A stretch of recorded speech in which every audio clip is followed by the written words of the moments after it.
Quelle est la différence entre un winner et un loser? J'étudie beaucoup le comportement des personnes qui réussissent le plus dans la vie et je me rends compte comment il y a des traits de caractère qu'un loser a, contrairement à un winner. Et plus que j'étudie sur le sujet, et plus que je comprends que pour réussir dans n'importe quel objectif, on va avoir besoin de développer certaines connaissances et compétences afin de pouvoir toujours prendre les bonnes décisions et de réussir. Je vous avertis, le podcast d'aujourd'hui va choquer beaucoup de personnes. Je vous avertis, le podcast aujourd'hui risque de faire mal à certaines personnes et à certains égos. Mais n'oubliez pas que je fais tout ça pour vous, que je vous conseille afin que vous puissiez réussir et afin que je puisse réellement vous aider dans votre perte de gras. Vous voici dans l'ABC de la perte de poids avec Ali Braggs, naturopathe et coach de vie. Ce podcast est destiné aux femmes trop occupées qui souhaitent perdre du poids avec des trucs simples reliés aux thématiques des 3C, les croyances, les connaissances et les comportements à avoir.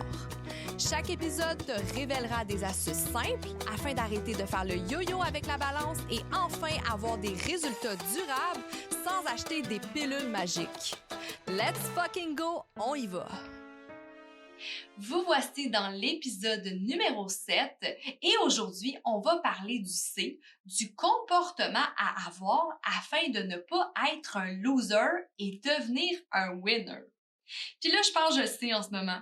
Tu dois déjà peut-être me trouver dur de traiter des personnes de loser. Sincèrement, je me permets de parler comme ça parce qu'avant, j'étais une des pires losers.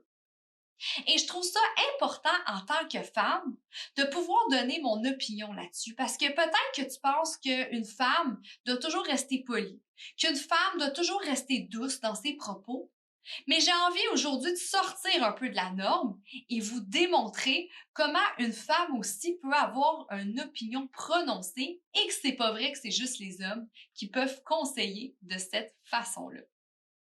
Donc, comme je vous ai dit, moi, dans mon ancienne vie, j'étais une des pires losers. Je prenais tellement des décisions de loser et j'étais capable de me victimiser sur chaque opportunité que je pouvais avoir. Donc, à chaque fois que j'avais un mauvais comportement, je mettais ça sur la faute des autres. À chaque fois que je prenais une mauvaise décision, je mettais ça sur la faute de mon passé. Je me victimisais tellement souvent sur tout ce que je faisais que ça faisait en sorte que j'étais une des pires losers. Une chance aujourd'hui, j'ai compris, puis je sais qu'aujourd'hui, je suis une winner et je vais vous montrer des trucs, je vais vous expliquer des trucs qui vont faire en sorte que vous pouvez devenir une winner contrairement à une loser. Et c'est ce qui va faire que vous allez être capable de perdre du gras sainement. Puis j'ai envie d'aujourd'hui de parler des vraies choses. J'ai envie d'aujourd'hui qu'on arrête de se victimiser sur la perte de gras. Parce que je sais qu'en ce moment, il y a beaucoup de mouvements en société qui circulent. Il y a des mouvements en société qui amènent les gens à accepter leur état et même de renforcer leur sort misérable et de trouver ça correct qu'ils sont misérables en ce moment. Je peux prendre exemple, par exemple, du mouvement du body positivity. Oui, j'ai envie de dire mon opinion là-dessus sur le body positivity. Et si je peux me permettre, pour commencer, d'élaborer un petit peu là-dessus avant de mettre mon opinion. Qu'est-ce que c'est le body positivity? En fait, j'ai pu trouver qu'avant, ça a commencé en fait avec un moyen d'accepter les personnes handicapées, les personnes différentes.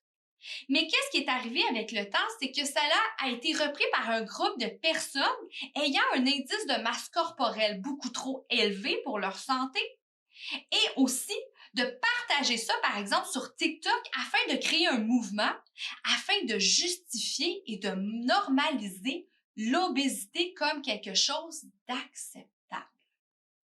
Donc, j'ai envie de dire mon point de vue là-dessus parce que c'est tellement un sujet délicat, c'est tellement un sujet tabou qu'on ne parle pas beaucoup, qu'on accepte énormément dans notre société et sur les réseaux sociaux et j'ai envie de vous dire que moi, je ne l'accepte pas. J'ai envie de me permettre de vous dire que je ne suis pas d'accord et qu'il faut arrêter de se victimiser avec ce mouvement de body positivity. Donc, juste avant d'y aller dans les détails, je veux vous dire que oui, bien sûr, je suis pour le fait d'accepter notre corps, d'accepter la femme que nous sommes, d'accepter comment on a été créé. Je suis totalement d'accord avec ça. Aussi, j'adore parler d'amour de soi, de différences corporelles, comment la femme peut être belle et qu'il n'y a pas de normes dans la beauté. Par contre, il y a un mais face à ça, puis c'est ça qu'il faut comprendre. Est-ce qu'il faut réellement accepter le poids d'une personne si elle n'est pas en santé? Est-ce qu'il faut accepter le comportement d'une personne qui la tue à petit feu à cause d'un mouvement créé sur TikTok? Est-ce qu'il faut normaliser un comportement toxique envers sa propre santé et la santé des autres? Et c'est là que je me questionne sur ce mouvement de body positivity. Parce que ça devient beaucoup plus populaire. Là. Il y a même des vedettes qui en parlent, des personnes influenceurs sur les réseaux sociaux. Et qu'est-ce qui se passe avec ça? C'est qu'il y a beaucoup de jeunes femmes, qu'il y a beaucoup de jeunes filles qui voient ça. Comment c'est normal d'avoir un IMC beaucoup trop haut pour sa santé? Comment c'est normal de manger le matin 2 bagels fromage à la crème avec du Nutella et de trouver ça correct et de trouver ça normal, de trouver ça acceptable dans le monde que nous vivons, de prendre des décisions aussi toxiques pour notre santé? Je trouve ça totalement loser de divulguer autant d'acceptation envers un comportement qui pourrait tuer notre prochaine génération. De tuer toutes les choses qu'on peut avoir en nous, de tuer notre corps tout simplement. Est-ce que c'est correct selon vous? Est-ce que c'est acceptable selon vous de manger 3 Big Mac par jour et d'accepter qu'on peut peser 300 livres en étant heureuse? Est-ce qu'on peut arrêter de féliciter une personne qui mange extrêmement mal, des aliments qui peuvent la tuer à petit feu? Je pense sincèrement que ce mouvement-là est loser dans le sens que ça l'a pris. Je pense sincèrement que la société peut devenir loser si on continue de renforcer un comportement comme ça. Et j'aimerais avoir votre opinion là-dessus parce que peut-être vous me trouvez dur en ce moment, mais c'est vraiment ce qui initie mon podcast aujourd'hui, de parler de la différence entre un winner et d'un loser, qu'il faut arrêter de se victimiser. Arrêtez de trouver ça normal qu'on mange mal. Arrêtez de trouver ça correct qu'on est peut-être obèse morbide et d'enfin de dire la vérité là-dessus. Je trouve ça important d'en parler et c'est ce que je voulais élaborer pour commencer dans ce podcast-là, qu'il faut faire attention sur les messages qu'on projette sur les réseaux sociaux parce qu'il y a beaucoup de personnes qui voient ça. Et j'en suis consciente en ce moment de vous parler ainsi. Et je trouve ça important de vous passer la bonne information afin que vous puissiez vieillir et ce, en santé et d'arrêter de trouver ça normal parce qu'on normalise ça énormément sur les réseaux sociaux que peut-être dans des dizaines d'années, même moins, que toute la population va devenir obèse à cause de ce mouvement-là. Donc, encore une fois, ce n'est pas une question de poids, c'est une question d'hygiène de vie. C'est une question de comportement, de choix alimentaire, de choix sur sa santé qui va faire en sorte si on va vieillir en santé ou pas. Et je trouve que c'est très loser de penser et de victimiser ce comportement-là. Que la différence entre être un loser ou être un winner va se faire voir dans nos prises de décision au quotidien, dans nos prises d'habitude, parce que vous le savez, j'en ai parlé dans l'épisode numéro 1, que toutes les habitudes que nous avons dans notre quotidien fait en sorte l'identité que nous avons. Donc, si vous, votre comportement et vos habitudes, c'est de normaliser le fait que vous mangez du McDonald's tous les matins parce que vous avez vu ça sur TikTok et vous voulez vous flatter en disant que c'est pas si grave que ça, mais ça va faire en sorte que vous êtes loser. Ça va faire en sorte que notre société va devenir loser. Faut comprendre aussi qu'un winner, c'est la même chose qu'un loser. Les deux personnes sont les mêmes, mais c'est encore une fois la façon de penser. C'est la façon qu'ils prennent les opportunités devant elles. Je crois sincèrement que les personnes qui réussissent ne subissent pas. Ils agissent et ils acceptent d'avoir d'autres moyens afin de réussir. Donc, c'est pas parce que tu as un échec devant toi aussi qu'il faut baisser les bras. C'est important qu'un winner, comment devenir un winner, en fait, c'est de se relever à chaque échec. Parce qu'un winner, c'est pas quelqu'un qui a jamais eu d'échec. Un winner, c'est pas quelqu'un qui a jamais réussi, qui n'a eu aucune défaite. Au contraire, un winner fait partie des personnes qui se lèvent à chaque fois qu'elles tombent. Un winner, c'est quelqu'un qui trouve des solutions devant chaque problème et non quelqu'un qui n'a jamais eu de problème. Donc, on voit encore la différence entre la façon de penser entre le winner et le loser. Aussi, une personne winner, c'est très important qu'elle ne se laisse pas envahir par ses émotions parce qu'on le sait, on a toujours envie de prendre la trajectoire la plus facile. On a toujours envie de prendre les choses les plus faciles à faire, mais vous le savez, c'est les choix les plus difficiles que vous prenez qui vont vous apporter une vie plus facile. Et ça vient encore en lien avec le mouvement du body positivity. C'est pour encourager un comportement facile, de ne pas se faire à manger, mais d'aller dans des fast-foods et de normaliser tout ça. Donc, c'est très important que dis-toi qu'à chaque fois que tu fais quelque chose que tu n'as pas envie de faire, mais ça te rapproche vers ton objectif. Fait que si tu as envie de perdre du poids, il va falloir que tu prennes des décisions peut-être un peu plus compliquées que d'aller au service à l'auto du McDonald's, par exemple. C'est important aussi un winner, ça n'a jamais de plan B. Je trouve ça tellement loser, les personnes qui ont un plan A, puis qui ont essayé, puis qui finalement qui changent de plan parce que le plan A n'a pas fonctionné. Hey, réveille! Parce que quelqu'un qui réussit ne réussit pas du premier coup. C'est important de le comprendre. Si tu veux réussir dans la vie, il va falloir que tu essayes plusieurs fois.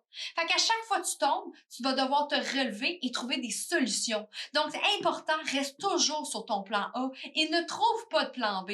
Parce que c'est là que tu vas accepter la défaite, c'est là que tu vas accepter et tu vas te victimiser et continue. Continue à viser tes rêves, continue à viser ton objectif A, puis tu vas voir que tu vas juste prendre d'autres solutions afin d'y parvenir. Aussi, un winner, il faut comprendre, c'est un peu plus égoïste qu'un loser. C'est important, je le dis souvent, il faut mettre son masque à soi avant de mettre le masque à la personne à côté de nous. Parce que comment tu veux aider tout le monde si tu n'es pas capable de t'aider? C'est important d'être égoïste, c'est important de passer son bien-être avant celui des autres. Donc, il va falloir que tu te passes avant pour prendre une bonne décision face à ta perte de poids, mais tu vas le faire. Parce que c'est comme ça par la suite que tu vas réussir et que tu vas être capable d'aider les gens autour de toi. C'est très important de le comprendre, ça aussi. Il faut comprendre aussi qu'un winner sort tous les jours de sa zone de confort.